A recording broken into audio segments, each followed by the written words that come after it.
What's going on, Young Hollywood? Hanging with me, I have the George Lopez and Mayan Lopez. George and Mayan, I'm so excited to be here. Thank you for having me. Oh no, thank you for coming, Nicole. I'm so excited. Right, Dad? Yes. It's early in the morning right now, guys, so we're all still waking up. Yeah. But yes, everyone can see we're on your beautiful set of Lopez versus Lopez. We're in a bar right now, which is awesome. It is awesome. I've been to the bars during the day. It's awesome. I've actually gotten to hang out with you guys for the last couple of months, capturing content. I've seen the incredible talent and hard work that you put through the show, and I love it so much. I'm genuinely such a fan. But for anyone watching who might be new, might not know how the show came about, please tell us the story. Well, my dad and I have had quite a history of our relationship. We're good now, just have to say that. But in 2020, I was just getting out of college and we were going through some things and I was just making content of what I knew. And I made a TikTok kind of talking about some family issues because people have been posting about it. I wanted to set the record straight. And I twerked upside down on TikTok, just like clarifying the family drama. And our showrunner, Debbie Wolf, I was on her For You page. Thank you, TikTok algorithm, before you get banned, hopefully not. But you know, it's, I got a show at which she saw it, saw the potential, got into a meeting, and now here we are, almost a full season of Lopez versus The first Lopez. time they presented the show to us, Yes. Bruce and Debbie and Bruce Alfred, and I thought it was animation because I thought there's no way that two people could have this relationship in real life. This had to be like yellow or blue people. It couldn't be regular people. Yeah. People. Yeah, it was like Gilmore Girls. We were trying to be like Gilmore, like those be like, oh, it's like Latino Gilmore Girls, father and daughter, but no, it's really based. I feel like it's brought our relationship together, and I feel like our relationship means more. It can represent a lot of relationships through the father and daughter, mother and son, and just within the family. And it's about healing, it's about reconnection, and I think the authenticity brings a level of comedy that you don't see in a lot of shows. Exactly. I think that's why it works so well, because it does touch on, you know, those lessons, the healing, but it's so funny. So you get that a little bit of relief, you go back and forth, and I think it's just great. So you guys are doing such a good job. Really love it. Thank you. And going back to TikTok, because it is so TikTok focused, Bryce Gonzalez of Anki Boys, he stars in your show. But has Bryce taught you any tips? How's it been working with Bryce? Tell 'em. You know what's so funny is that even the other day, Matt and Bryce were hanging out because they have such a beautiful relationship on set, and he just posted it, and you know, got all these views, and like Matt doesn't understand how it works, but like with Bryce, like, he's so good. I never try to pressure him or anything. If he wants to do it on his own accord, I'll do it with him, but he's just a little performer. Like everything that he learned on TikTok is completely into the show. Like, and he's just not just a TikTok star. He is a comedian and he is a little actor. Like he's knows his beats. He makes all of us laugh. He just already at 7 years old, the instincts that he has. And we found him from TikTok as well. So that, TikTok's had a lot to do with this show. You chose him? Like, how does the casting work? We started to see videos of him. I remember some of the guys like Don Cheadle, those guys sent me a video. They said, have you seen this kid? And you know, I saw him, and I think Mayan had seen him already. Yeah, Debbie and I both sent it almost at the same time. We're like, this kid. I love that. But that's, you know, really how we found him. I mean, there wasn't, I think some other kids auditioned, but I think it was clear that he was far and above the best choice to play her son. Definitely. You've also had some really good guest stars on this show, like Rita Moreno, Jessica Marie Garcia, just incredible names across the board. But I want to know, if you could have any other celebrity guest star, who would you call like tomorrow and be like, you're coming on? Ooh, that's been a tough one. I feel like I've been thinking of either Pitbull or Bad Bunny eventually someday. I would love to have just bring it Latinos, like all of them over. Or like really we've been talking, like try to be like Snoop, try to get Snoop on. Yeah. Yeah.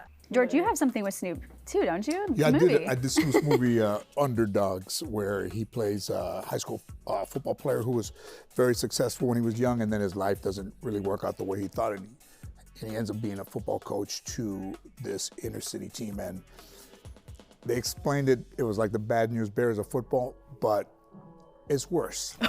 The language is way more coarse, and those kids are hilarious. If you've ever seen a little teenager cuss, it can be funny.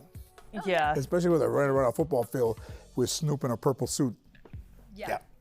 Already. I'm already hooked. Already sold. I Sign me can't up. wait. But it's been, he called me and I said, yeah, of course, and I went and did that with him. And, I'm going to say right here, like, we all know about his extracurricular activities, and he's done some acting, but I told him, and I've done scenes with him, that if he could pull this movie off, that I think that Snoop can be really taken as a comedic actor and a serious actor. If this movie works, because he's burning all day. He had a page and a half. They go, Snoop is ready. I go, there's no way he could be ready. Just 10 minutes ago.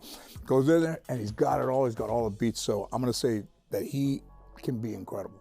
And I know you are great at collaborating with people on TikTok, so if you could just bring someone on as well, who would you choose? One person that I would love, I think she does a lot of acting, at Meghan Trainor. Like we're mutuals on, and she's inspired me. And I think maybe Maya needs some more friends, and she can come around or be a music teacher for Chance or something. Like that could be something that'd be really cool.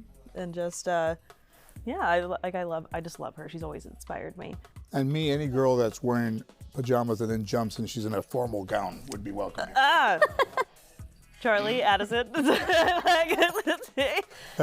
We're gonna tweet this at them. Are you cool with that, George? Yeah, come on, let's do it. DM it to them. Yeah. It used to be easy to get people to do shows. They're like, that's kind of not my thing. Because that whole world of social media is its own business. So Absolutely. This to them is, being in one place, it seems like maybe a little bit traditional for social media. Yeah, absolutely. The show also touches on very real and vulnerable plot points, some that you've taken from your own relationship. So I'm curious, what would you tell people who are watching if they really want to reconnect with their parents or loved ones?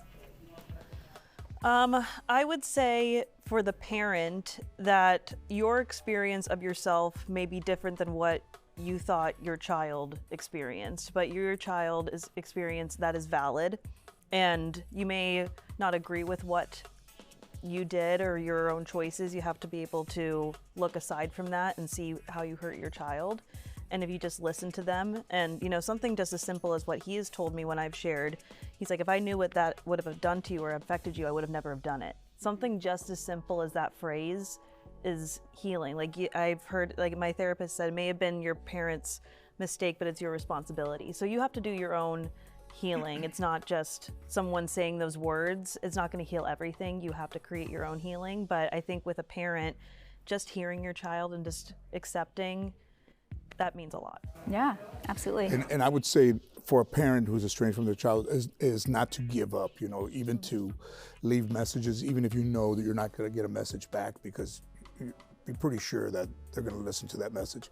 And at least if you keep trying, you're still doing something, because you're going to have to accept the responsibility. But also, if you've given up, you just get further away from making up. So I would just say, to own up to it, and whatever you do, don't give up, because it is part of you, and it is like no other person in the world can take the place of somebody that is your child or your parent. That's true. I love you guys. Honestly, everyone at Young Hollywood, I've teared up before watching them in scenes. Like, you guys are incredible. Thank you so much for sharing that. And for me, I just love to be able to see Mayan every day and see her do something that I wanted to do from when I was a kid. So when you see your daughter doing it, and you see how difficult, or my first show was 20 years ago, and I was in my 40s, and Mayan's able to do it at 26 is phenomenal to me. Like I would not have been able to. I was doing stand-up at 26, but there's no way that I would have been able to do any part of what Mayan does on this show when I was 26. Yeah. Yeah. And now I'm 27. Yes, Aries Queen. She just had her birthday. Thank you. And George, you're a Taurus. I'm a Taurus. Yeah, the 23rd. I'm getting up there.